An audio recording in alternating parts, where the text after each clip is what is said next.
Martes 30 de marzo de 2021, soy Paloma Barreto y les doy la bienvenida a JN Noticias. Estos son nuestros titulares.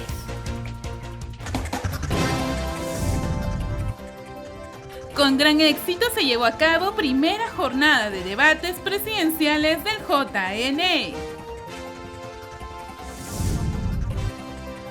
Cobertura extraordinaria de JNTV fue retransmitido por más de 15 canales regionales.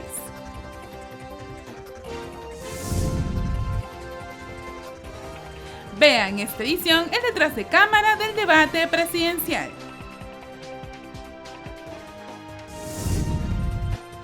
Autoridades electorales de diversos países continúan destacando labor del Jurado Nacional de Elecciones en el proceso electoral.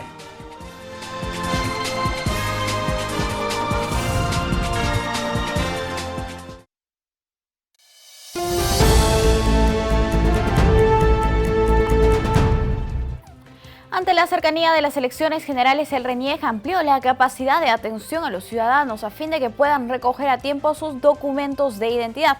Este informe es de nuestro canal aliado TV Cosmos. El Registro Nacional de Identificación y Estado Civil, RENIEC, anunció la ampliación de la capacidad de atenciones diarias para la entrega del Documento Nacional de Identidad. La medida de carácter urgente, dispuesta por el ente registral, rige a partir del 29 de marzo en todas sus sedes a nivel nacional. Cabe resaltar que es atención exclusivamente con citas y se priorizará la entrega del DNI. En ese sentido, se tiene previsto que la próxima semana serán 39.000 citas diarias para entregas, mientras que la siguiente semana, del 5 de abril, se ampliará la atención a 45.000 citas diarias para este mismo servicio. Con estas medidas, la entidad registral busca priorizar la entrega del documento de identidad y tener una atención más controlada y ordenada, evitando las aglomeraciones que suelen registrarse en estas agencias en días previos a las elecciones, especialmente ahora que rigen medidas de bioseguridad por el estado de emergencia sanitaria en el contexto de la COVID-19. Ahora les compartimos un saludo al Jurado Nacional de Elecciones realizado por el magistrado Salvador Romero, presidente del Tribunal Supremo Electoral de Bolivia. El Tribunal Supremo Electoral de Bolivia quiere felicitar la iniciativa del Jurado Nacional de Elecciones del Perú de organizar debates con los candidatos presidenciales. Es la oportunidad para que la ciudadanía peruana conozca de primera mano cuáles son los planteamientos que tienen los candidatos sobre los temas más relevantes de políticas públicas que deberá aplicar el próximo gobierno del Perú y, por lo tanto, conocer desde los mismos candidatos cuáles son esas ofertas, tener la oportunidad de contrastarlas en el marco de un debate que es plural y a la vez imparcial, constituye un elemento valioso para la democracia peruana y un insumo decisivo para que los ciudadanos puedan tener un voto informado el domingo 11 de abril. Bien, vamos ahora a ver el ABC electoral.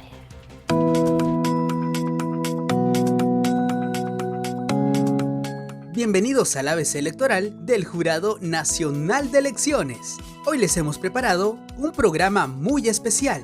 En este espacio buscamos potenciar su educación electoral y por ello le di la misión a nuestra reportera Paloma Barreto para despejar todas sus dudas sobre un tema muy importante.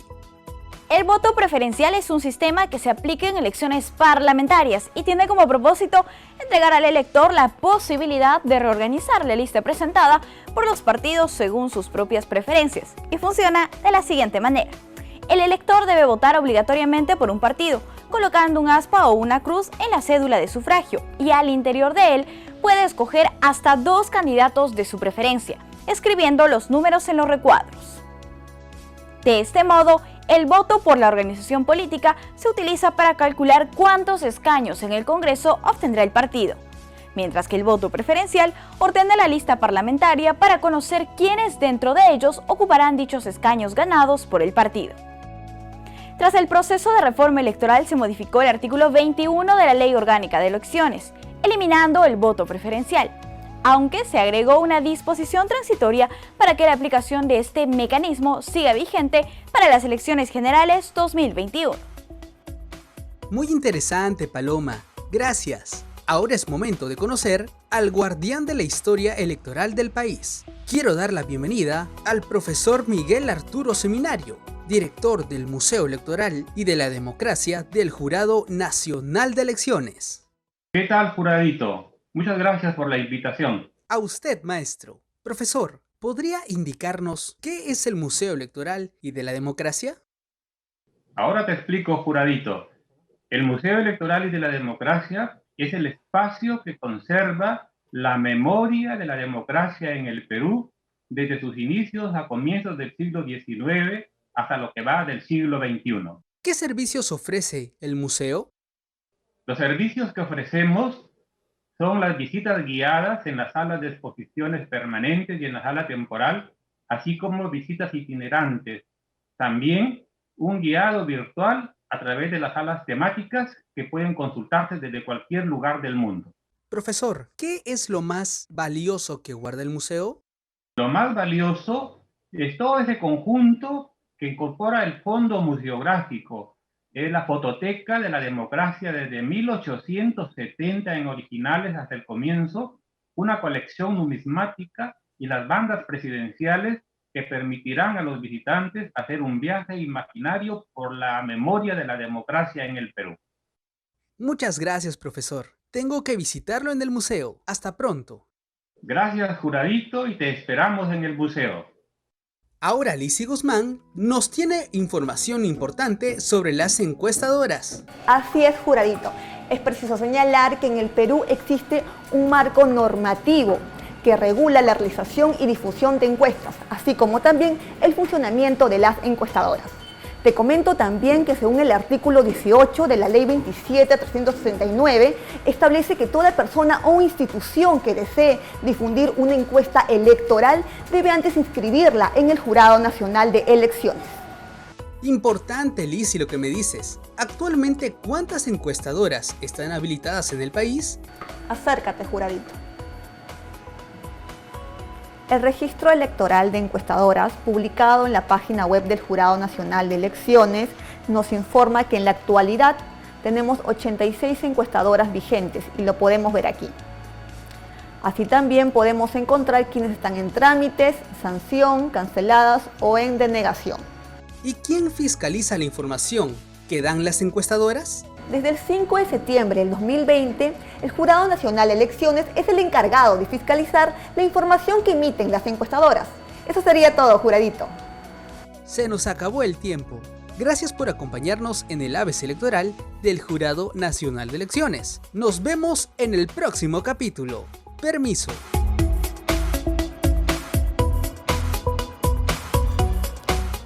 Tenemos un saludo de Alberto Guevara, él es director de Relaciones Institucionales del Tribunal Electoral del Poder Judicial de México. Saludo a las autoridades del Jurado Nacional de Elecciones que organizan los debates presidenciales para las elecciones generales del 2021. Agradezco la oportunidad de dirigir este breve mensaje a la ciudadanía peruana.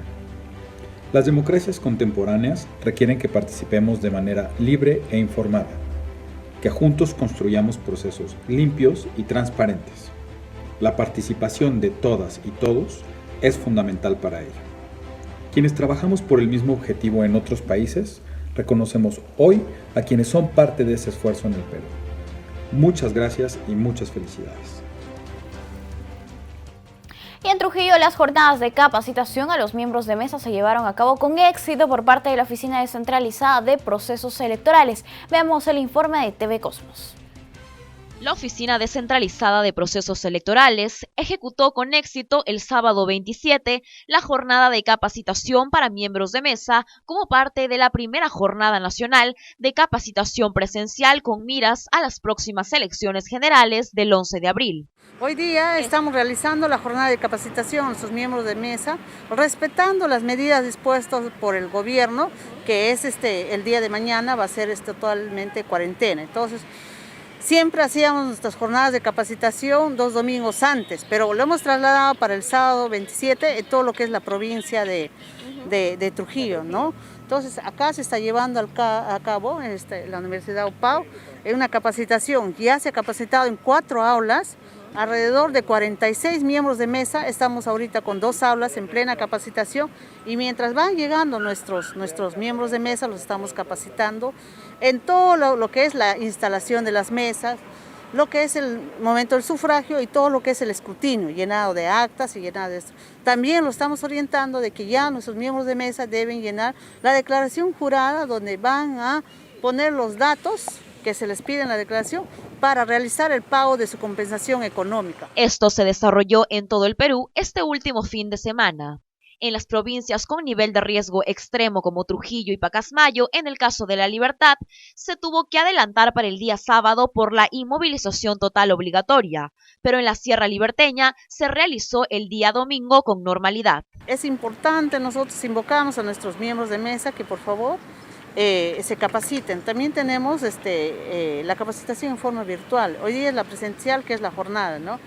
Es importante, ¿por qué? Porque nuestros miembros de mesa se van a sentir seguros el día de las elecciones en instalar la mesa. Nosotros vamos a estar apoyándolos con nuestro personal técnico, pero ellos tienen que saber todo lo que es la instalación, el sufragio y el escrutinio. Durante la capacitación, los miembros de mesa fueron preparados para realizar las tareas durante la instalación de la mesa, el sufragio y el escrutinio, o conteo de los votos, y también realizaron su inscripción para ser remunerados con los 120 soles. Las capacitaciones se realizaron en los lugares más cercanos a los domicilios de los miembros de mesa. La duración de cada sesión de capacitación fue de 2 horas y media y en cada aula se recomendó un mínimo de 6 y un máximo de 12 personas, con estricto cumplimiento de los protocolos de seguridad y prevención contra la COVID-19.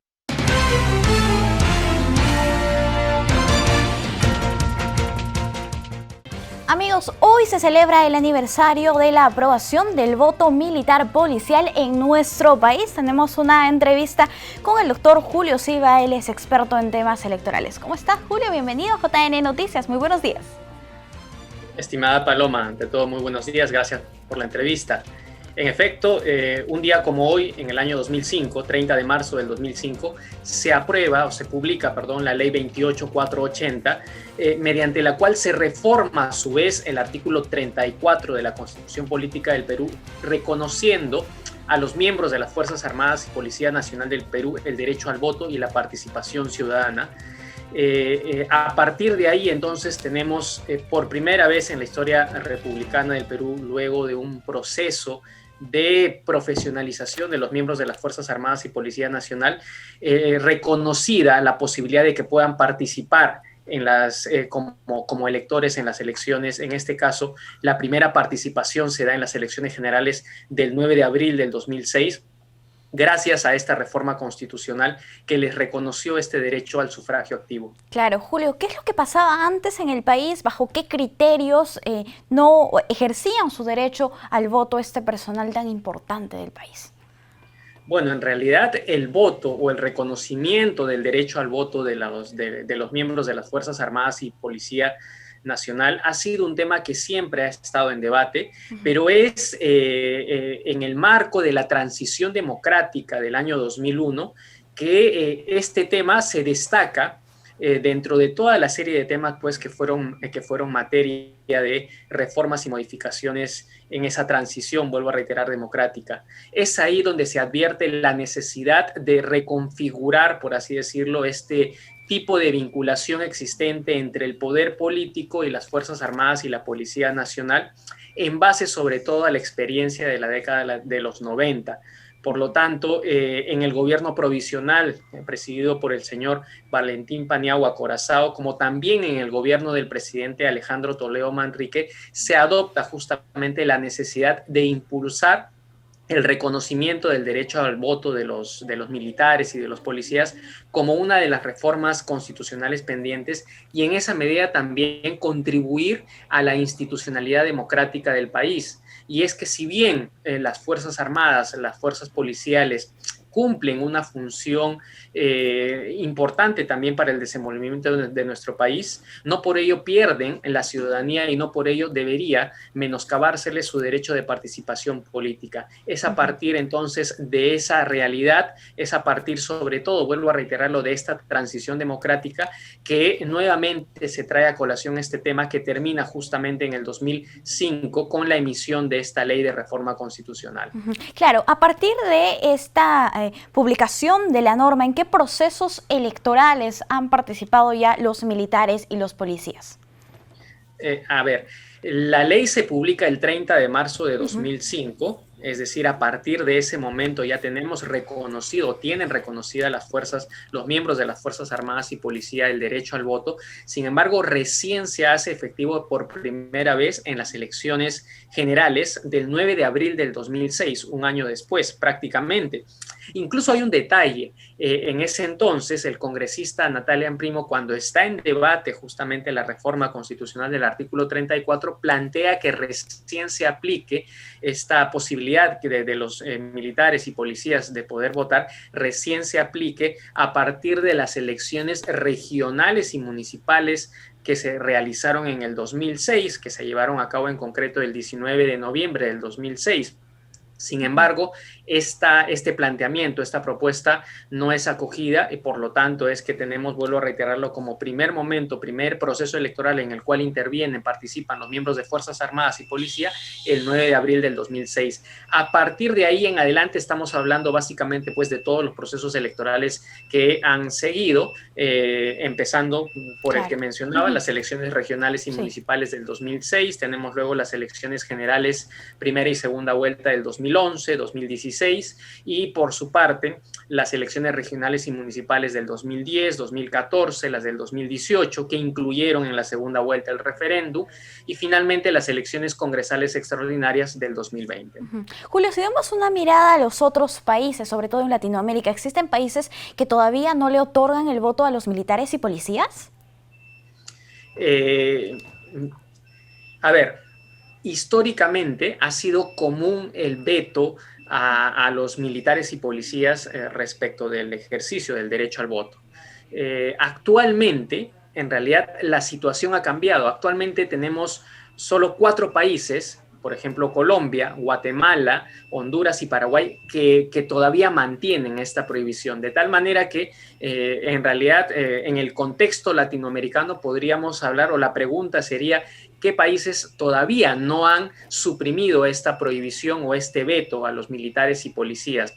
Hasta países, por ejemplo, como Argentina y Chile, que atravesaron, recordemos, por dictaduras militares en el siglo pasado, tienen hoy reconocido el derecho al voto de los uniformados. Incluso países, por ejemplo, como Ecuador y el propio Perú, restablecieron o reconocieron este derecho al voto.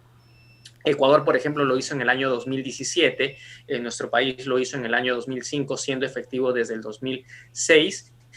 Sin embargo, también es importante, creo, mencionar que paralelamente a reconocer el derecho al voto, se ha mantenido también, y esto es prácticamente mayoritario en la experiencia latinoamericana, la prohibición de que tanto los militares como policías puedan postular a cargos públicos o puedan ser parte o participar en actividades partidarias, proselitistas, mientras estén en actividad. Dicho ello, vuelvo a reiterarlo, en todo caso, ya el panorama latinoamericano nos muestra de que en realidad la gran mayoría de países pues está yendo en ese sentido, en el sentido de reconocer el derecho al voto de los militares y policías. Bien, ahora si vamos un poco a lo que pasó el año 2016 en la segunda vuelta, que se decretó el día de las elecciones orden de inamovilidad. ¿Qué es lo que pasa en ese sentido? ¿También estarían privados del derecho al voto? A ver, efectivamente en el año 2016 y especialmente en el contexto de la segunda vuelta, una segunda vuelta como lo suelen ser las segundas vueltas bastante polarizadas, es que en los medios de comunicación, pero principalmente creo en las redes sociales, empieza pues a circular esta versión de que las fuerzas policiales estarían con una orden de inamovilidad y que esa orden de inamovilidad les restringiría su derecho al voto, el derecho de poder ir a votar. Con respecto a ello, creo que es importante señalar que ya en ese momento, en el mismo año 2016, a raíz de estas versiones, la propia Policía Nacional del Perú descartó que pues efectivos policiales hayan sido impedidos de votar en concreto en esta segunda vuelta. En efecto, como lo indicaron en ese momento voceros de la misma policía, en realidad no es que se le prohibió de votar a algún efectivo y lo que se explicó en todo caso es que esta disposición de inamovilidad, que en concreto el término técnico es de alerta máxima, es un mecanismo en todo caso que se viene aplicando, decían, desde hace al menos 30 años y que en realidad pues lo que garantiza la finalidad de esta orden, de esta alerta máxima, es garantizar la seguridad del proceso electoral ante alguna eventualidad, pero no es que se le haya impedido, no es que se les haya prohibido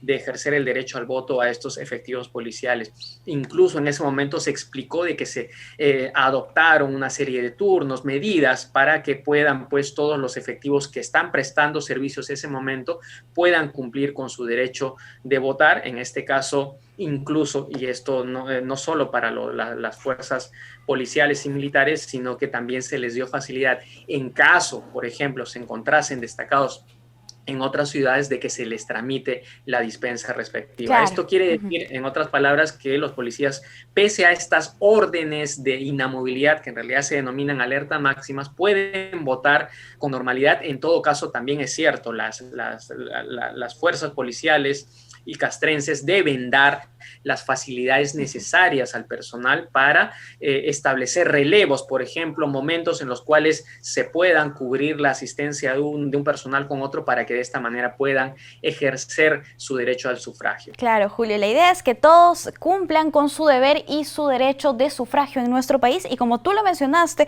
previamente, es importante la institucionalidad democrática del Perú. Nosotros estamos muy agradecidos contigo por acompañarnos aquí en JNE Noticias. Será hasta una próxima oportunidad. Gracias a ti, Paloma, encantado. Hasta otra oportunidad también. Cuídate, un gusto. Amigos, vamos a hacer una brevísima pausa. Volvemos.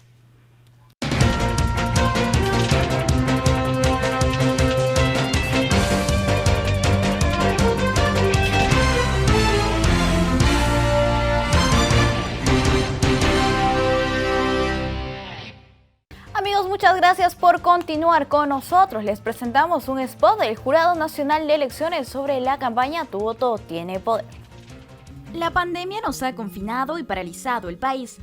Este 11 de abril tú tienes el poder de cambiar la historia. Por todos los que ya no están, por los que vivimos en incertidumbre, por todos los que quieren volver a producir. Por el Perú y nuestra familia, infórmate, decídete y vota. Es momento de avanzar, es momento de salir de casa e ir a las urnas. El Perú no puede parar. Nosotros estamos para fiscalizar que tu voto se respete y cambie la historia. Bien, el presidente del Jurado Nacional de Elecciones señaló que los debates le dan al elector la posibilidad de tomar mejores decisiones. Durante la primera jornada de debates organizados por el JNE, el presidente del máximo ente electoral resaltó la importancia de este acto democrático.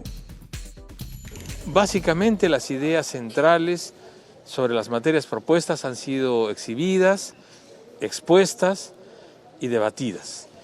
Eso es lo que se quiere en un debate, ¿no? Que los ciudadanos puedan escuchar de viva voz, ¿no? De primera fuente, aquello que sus candidatos les quieren expresar.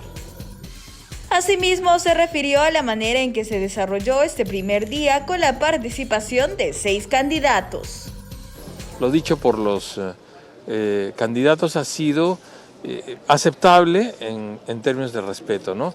Algunas cuestiones han salido de alguna forma de esos marcos, pero creo que los moderadores han tenido la habilidad suficiente para reconducir el debate dentro de los marcos de la cordialidad y dentro de los marcos de la altura que debe existir en un debate de esta naturaleza.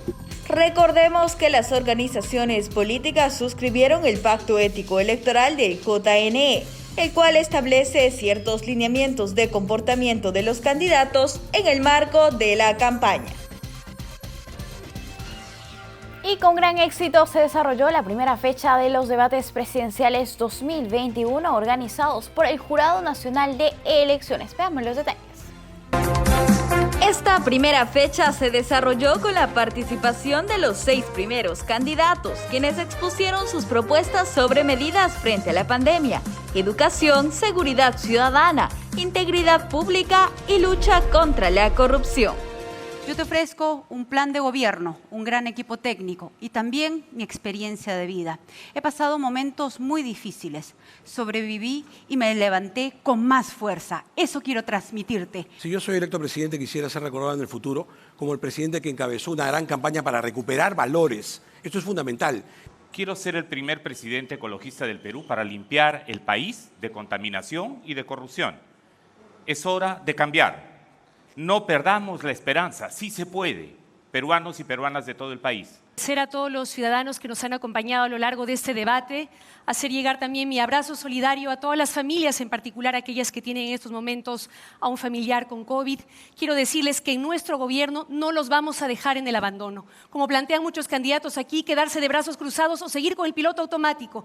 Nosotros estaremos a su lado para salvar la vida de nuestros familiares, garantizarles oxígeno, vacunación, garantizarles chamba.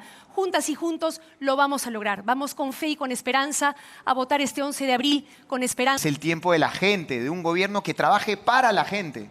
Hermanos peruanos, en sus manos está el poder, el cambio que necesita el Perú. Es hora de apostar por gente nueva. Un plan y voy a ejecutarlo. Voy a traerle vacunas. Voy a contratar a 100.000 reservistas para que tengan seguridad. Voy a dar internet a todas las escuelas. Los corruptos a la cárcel y no saldrá. Mañana martes, el debate de candidatos contará con la participación de Daniel Urresti de Podemos Perú, Pedro Castillo de Perú Libre, Ollanta Humala del Partido Nacionalista, Hernando de Soto de Avanza País, Andrés Alcántara de Democracia Directa y José Vega de Unión por el Perú. La conformación de los grupos de candidatos, así como el orden de sus intervenciones, se definió mediante un sorteo realizado el 16 de marzo. Así es, hoy martes tenemos una segunda jornada y mañana miércoles también. Veamos ahora el saludo de Rubén Ramírez Lescano, jefe de la misión de observación electoral de la OEA en el Perú. Estimadas peruanas y peruanos, como jefe de la misión de observación electoral de la Organización de los Estados Americanos en Perú, es para mí un honor dirigirme a ustedes con motivo de los debates que sostendrán los 18 candidatos y candidatas a la presidencia de la República. Esta es una oportunidad invaluable para que todos escuchen sus propuestas y contrasten las diferentes opciones políticas para que de esta manera tomen una decisión informada el próximo 11 de abril. Los invito a que sigan con atención en este ejercicio democrático a través de las diferentes plataformas en las que estará disponible. A los aspirantes presidenciales los exhorto a mantener un ambiente respetuoso en el que predomine el intercambio constructivo de ideas y propuestas.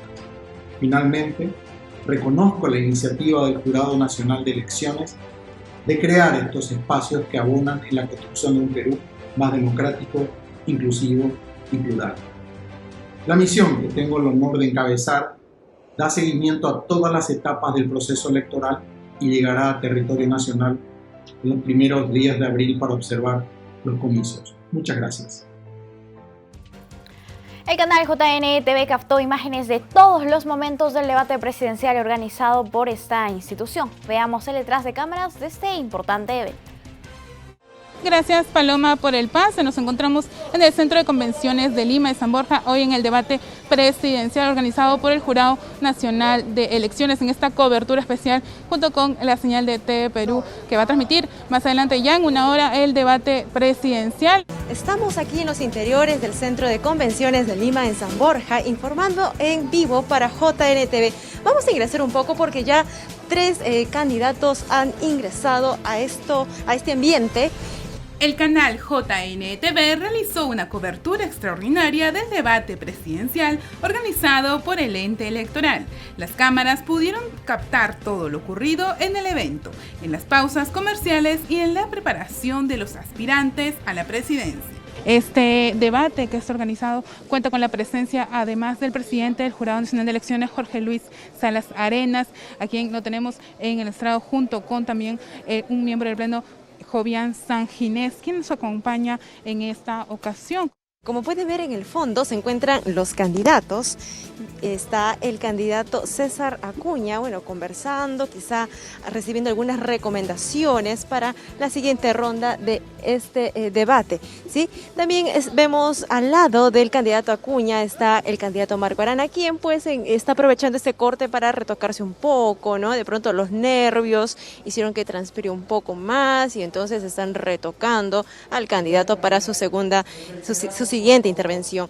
Tenemos también a la candidata Keiko Fujimori. En este otro extremo, los periodistas ya están listos para iniciar con el siguiente bloque de este debate presidencial que inicia nuevamente en solo segundos. Regresamos contigo, Paloma Estudios. Recordemos que hoy debatirá el segundo grupo compuesto por 6 candidatos, quienes darán a conocer sus planes de gobierno para estas elecciones.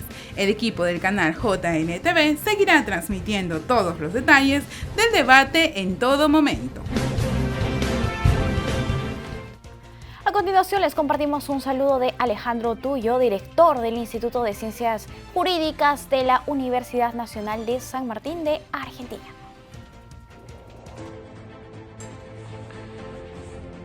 El próximo 29, 30 y 31 de marzo tendrán lugar en el Perú los debates presidenciales que preceden a las elecciones del 11 de abril. Es una oportunidad muy importante para que las ciudadanas y los ciudadanos conozcan de primera mano, sin intermediaciones, sin la preparación que tienen la propaganda electoral, las opiniones y las reacciones de los candidatos y las candidatas ante los temas más importantes de la política general, ante aquellas cuestiones que son vitales para el destino del Perú.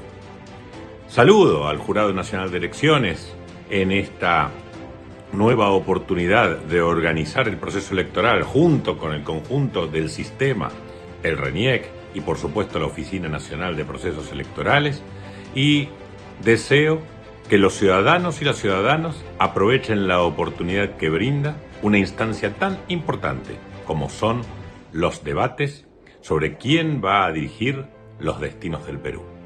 Desde Argentina los saluda Alejandro Tulio, abogado, director del Instituto de Ciencias Jurídicas de la Universidad de San Martín, que fuera director nacional electoral entre el año 2001 y el año 2016. Y la siguiente nota recoge detalles del arribo de los candidatos a la primera noche del debate presidencial. Conozca usted quién llegó primero y cuáles fueron los protocolos de esta primera jornada. El primer debate presidencial organizado por el JNE se llevó a cabo en un ambiente lleno de expectativa. Siendo las 5 de la tarde, el candidato presidencial César Acuña fue uno de los primeros en llegar al Centro de Convenciones de Lima en compañía del candidato a la segunda vicepresidencia, Luis Iberico. ¿Cómo está usted, candidato? Muy buenos Tranquilo, días. tranquilo, esperando que llegue las 6 de la tarde. Y espero pues que los peruanos en estos 3 días tengan la posibilidad de decidir de acuerdo a las propuestas o a los compromisos que hoy día hagamos los candidatos. Creo que es muy importante este debate porque va a ser la primera vez que los peruanos van a escuchar a los candidatos, y hoy más que nunca, sabiendo que hay un 50% todavía de peruanos que no deciden, creo que este es un punto de quiebre para tomar la decisión. Bueno, pues si al último escojan al mejor de los 18. Minutos después ingresó el candidato Marco Arana del partido Frente Amplio. Que este debate pueda contribuir a que la ciudadanía esté más informada, emita un voto responsable, consciente de lo que está en juego en la democracia. seguir con más de lo mismo, de corrupción, de abusos, de injusticias, o cambiar de rumbo para un Perú mejor. Así que esperamos que este debate contribuya a eso. Muchas gracias. Muchas gracias. Vemos que el candidato ahora va a pasar por los debidos protocolos de bioseguridad antes del ingreso, manteniendo siempre la distancia debida. Cabe señalar que en este importante evento se cumplió con todos los protocolos de bioseguridad y es así que cada candidato junto a sus acompañantes recibieron un kit con los implementos necesarios antes del ingreso a camerinos. Este kit constó de una mascarilla KN95, un protector facial y alcohol líquido. Minutos antes de las 6, arribaron los candidatos Alberto Bengolea del Partido Popular Cristiano, George Forsyth de Victoria Nacional, Keiko Fujimori de Fuerza Popular y Verónica Mendoza de Juntos por el Perú. Como sabemos, ya los candidatos han ingresado previamente y están en un hall esperando la llegada de la candidata. Verónica, ¿qué tal? ¿Qué expectativas? Poder presentar nuestras propuestas para que la ciudadanía ejerza un voto informado. Como vemos, ella está haciendo el protocolo necesario de bioseguridad, tomada de temperatura conjunto con un acompañante, como se ha establecido previamente por el Jurado Nacional de Elecciones, para cumplir con todos los protocolos. Se le ha hecho entrega de su kit rápidamente para que ingrese ya al debate presidencial. El primer día del evento culminó, pero hoy martes 30 de marzo, otros 6 candidatos pisarán el centro de convenciones para exponer sus propuestas y que usted podrá ver a través de la señal de JNE-TV. Bien, recordemos que los periodistas Pedro Tenorio y Mónica Delta fueron los moderadores de este debate presidencial y destacaron la importancia de este tipo de actos que fortalecen la democracia. Escuchemos. Y a través de este debate dándole las herramientas necesarias para que tomen las mejores decisiones. Ponemos lo mejor posible y evidentemente son los candidatos los protagonistas de este debate, ¿no? Y lo más importante es que no solamente está la participación ciudadana, sino esta dinámica que permite que los candidatos administren un tiempo que les es propio. Al inicio hemos visto cómo todos se han ido adecuando al formato, ya una vez que lo han reconocido, lo han podido manejar mejor en una segunda tanda. Pero creo que eso le da mucha viveza al debate, le quita lo acartonado que podría tener y permite también que los candidatos desarrollen sus propuestas, que es lo que interesa sobre todo a través de todas las plataformas del jurado donde se ha podido recoger esa inquietud, esa necesidad de que haya propuestas. Es una dinámica diferente, nueva, que le ha dado frescura. Yo creo que le da también la oportunidad a los propios candidatos de hacer varias intervenciones sobre un tema que es fundamental o los temas fundamentales que han sido acordados por sus equipos y por el Jurado Nacional de Elecciones. Así que muy contentos por eso. Mañana es otro sexteto, así que estaremos muy atentos para el desarrollo del mismo. Y el miércoles también, así que los esperamos martes y miércoles, así como hoy. Gracias. Muchas gracias.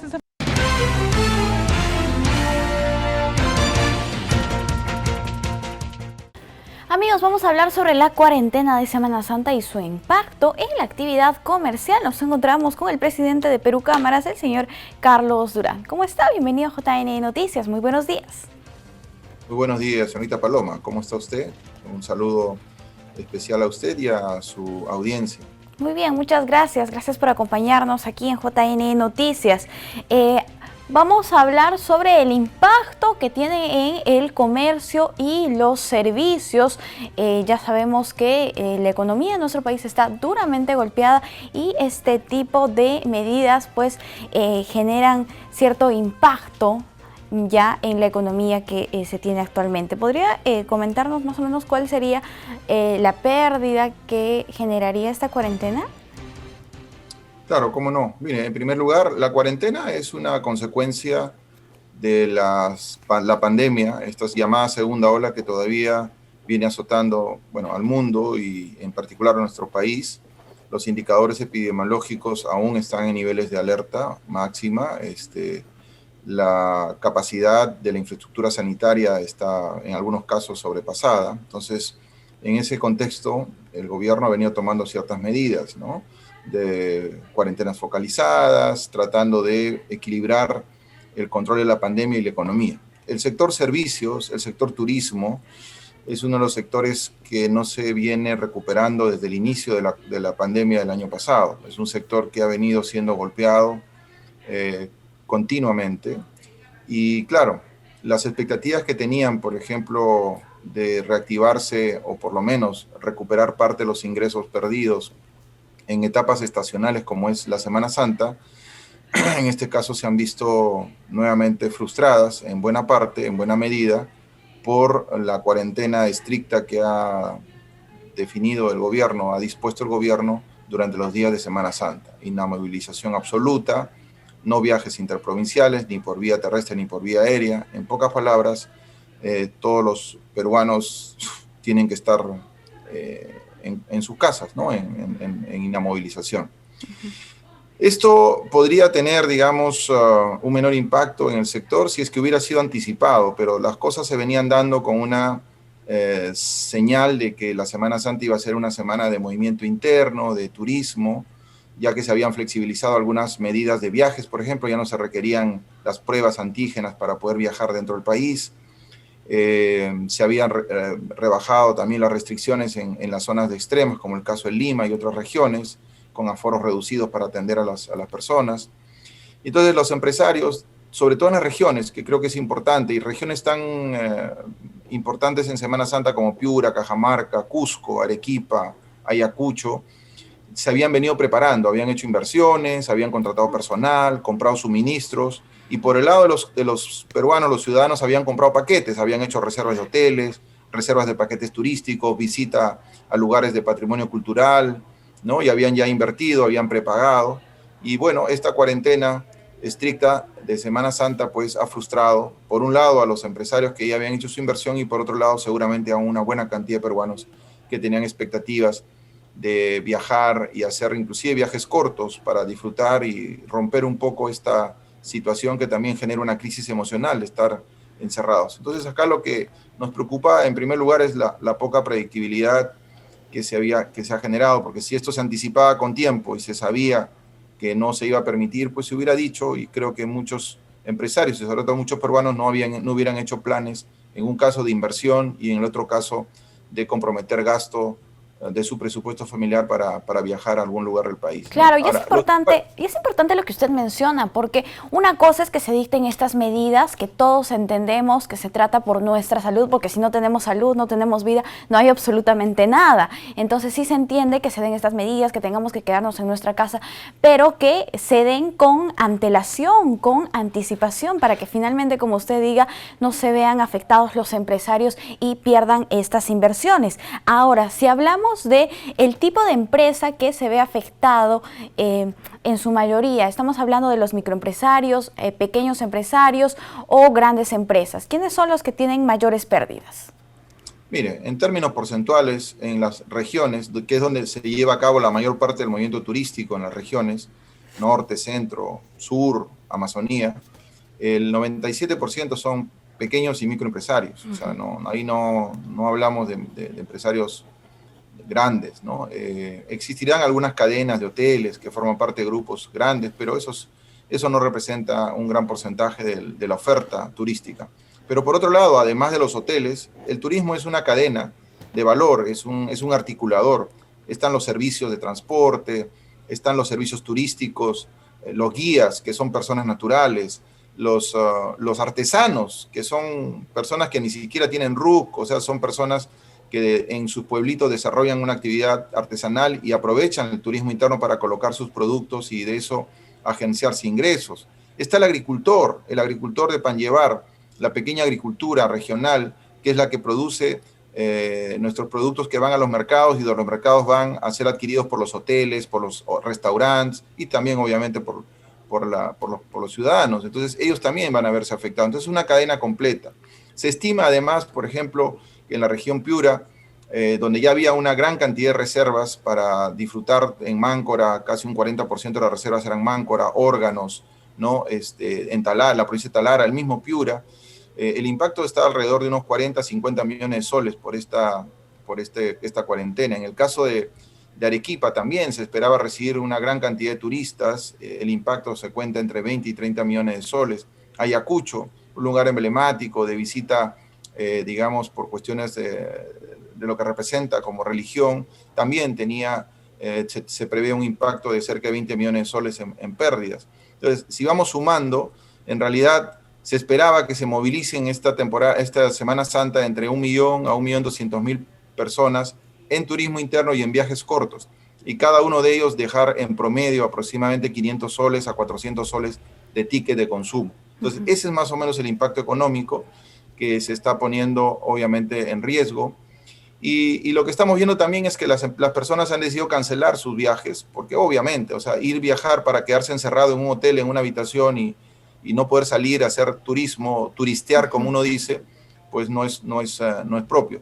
Pero también las empresas que ya invirtieron los pagos adelantados que hicieron los clientes en, como le digo, en contratar personal, en adecuar, en mejorar en su protocolo de seguridad, en adquirir provisiones, bienes y servicios, pues ya no tienen el capital para devolver. Entonces están en negociaciones de un reembolso con un crédito para ser usado más adelante en el año o posiblemente hasta el año 2022. Entonces, esas son las consecuencias que están pasando ahorita en el impacto al comercio producto de esta cuarentena, digamos, estricta que se ha dictado para la Semana Santa y que deviene, como bien le dije, y usted también así lo ha entendido, por la poca predictibilidad de anticipación que se dio. Esto debió haberse anunciado con tiempo. Si se pensaba que Semana Santa era un riesgo similar al que se corrió en Navidad y Año Nuevo, donde supuestamente ahí se generaron una cantidad importante de contagios, pues con anticipación debieron decir, ¿sabe qué? Semana Santa va a ser cuarentena, así que no hagan provisiones, no se proyecten a comprar paquetes turísticos y las empresas del sector, por favor, tomen su recaudo. Y por otro lado, no se preocupe que el gobierno le va a dar un alivio económico, financiero a un sector que está muy golpeado y que todavía no les llega sectorialmente. Creo que es importante que también el gobierno tiene dinero para Carlos, cubrir esas brechas, ¿no? Sí, se tendrían que pensar en otras medidas para reactivar el turismo ahora con esta afectación reciente de la cuarentena. ¿Cuáles serían estas medidas económicas que usted menciona? Bueno, primero, darle predictibilidad al sector y que no estemos un pasito adelante y 2 pasitos atrás. Creo que es fundamental para cualquier inversionista de los que están en ese sector turístico. Segundo, pues apoyarlos con incentivos, por ejemplo, con un régimen temporal de eliminación del impuesto general a las ventas a los paquetes turísticos para que reduzca los costos y sea más atractivo para los consumidores. Una política fiscal, digamos, y tributaria para el sector turístico que temporalmente les reduzca o les elimine el pago del impuesto a la renta, porque tampoco impuesto a la renta no van a pagar porque no tienen ingresos y por lo tanto no tienen utilidades y no hay renta que pagar. Algunos incentivos con capital de trabajo, es decir, liquidez para que puedan mantener el empleo, no se sigan cerrando empresas y por lo tanto perdiendo trabajos en este sector tan importante. El sector servicios es el sector que más capta de la población económicamente activa y mucha de las personas que trabajan en este sector son mujeres. Entonces es por eso que las cifras de impacto en la pérdida de empleo es muy alto en el sector, en el segmento de mujeres, justamente porque este sector, como le digo, tiene un componente importante de contratación de mujeres en las diversas actividades de toda la cadena del turismo. Entonces creo que estas son algunas de las medidas inmediatas que debería el gobierno estar ya destinando y promulgando para apoyar a un sector que además es importante para la economía del país, no solo por lo que genera en ingresos, sino por lo que genera en empleo. Son cerca de 3 millones de puestos de trabajo directos e indirectos que dependen de este sector tan importante. Y no olvidar que parte de la agricultura de Panllevar, la agricultura que absorbe casi el 30-40% de la mano de obra de trabajo en las regiones, sobre todo en las zonas rurales, es un importante proveedor de este sector turístico. Claro que sí. Así es, señor Durán. Esas es más o menos las medidas y espero que el gobierno las evalúe y las medite. Vamos a ver, esperemos que se tome en cuenta y por lo menos que se avisen con anticipación las medidas que se van a tomar para evitar las pérdidas lamentables económicas que vamos a tener por la Semana Santa. Ha sido un gusto conversar con usted. Hasta una próxima oportunidad.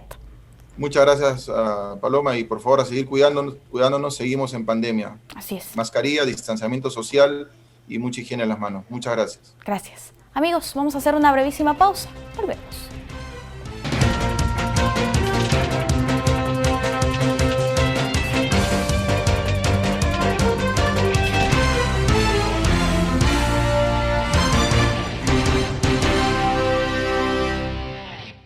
Bien, retomamos la información sobre los debates. La organización de estos eventos democráticos es un trabajo arduo donde participan muchas personas, una gran labor del equipo que destacó la directora nacional de Educación del Jurado Nacional de Elecciones, Milagro Suito. Vamos a escuchar sus declaraciones. Ya hace varios meses atrás nos reunimos con todas las organizaciones políticas, suscribieron el Pacto Ético Electoral y uno de los compromisos importantes es el de exponer sus propuestas a toda la ciudadanía, de modo que esta es una oportunidad, ¿no?, importante que tienen todos los candidatos y candidatas de poder presentar.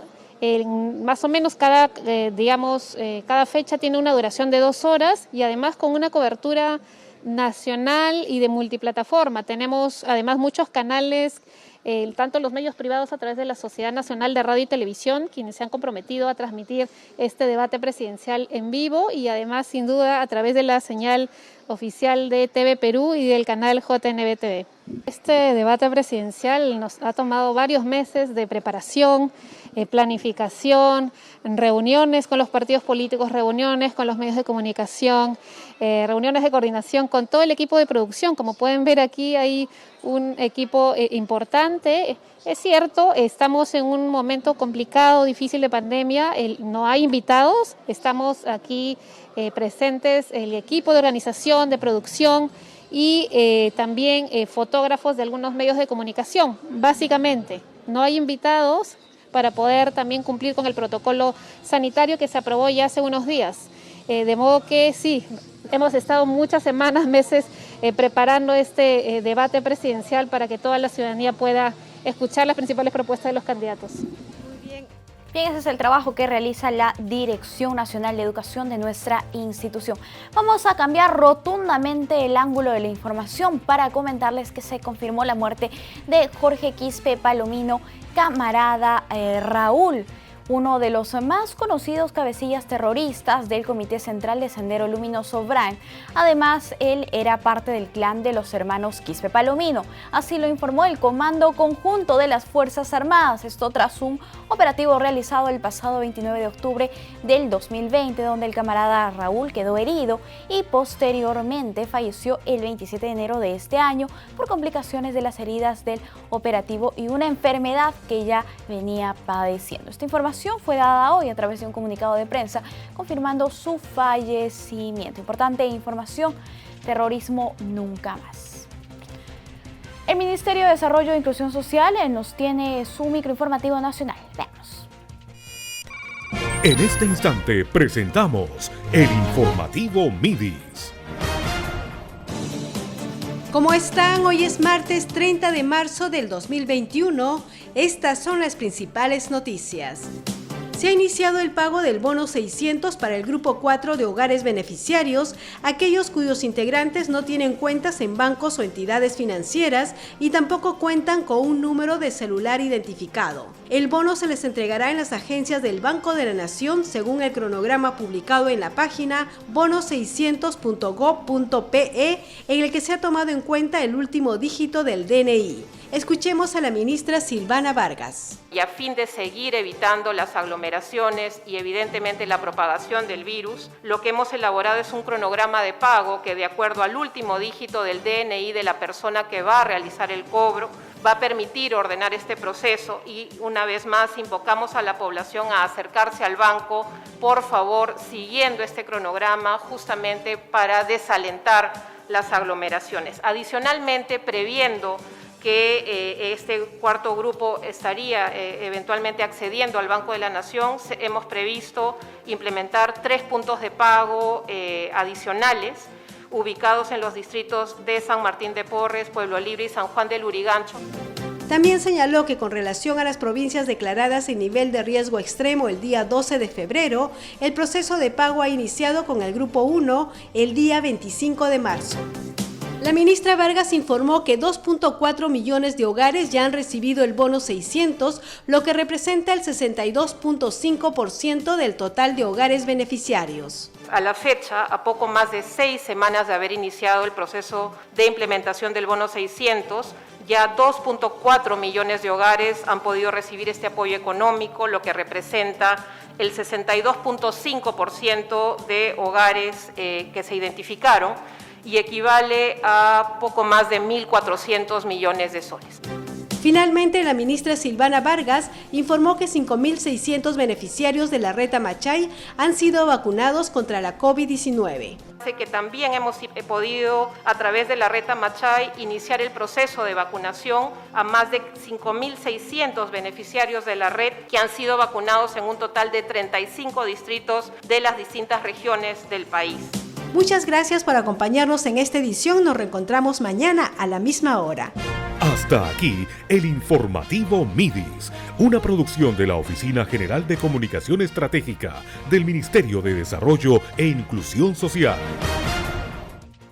Amigos, llegamos al final del programa. Los invitamos a seguir la transmisión extraordinaria del Jurado Nacional de Elecciones sobre los debates presidenciales. Los dejamos ahora con imágenes de Ollón. Permiso.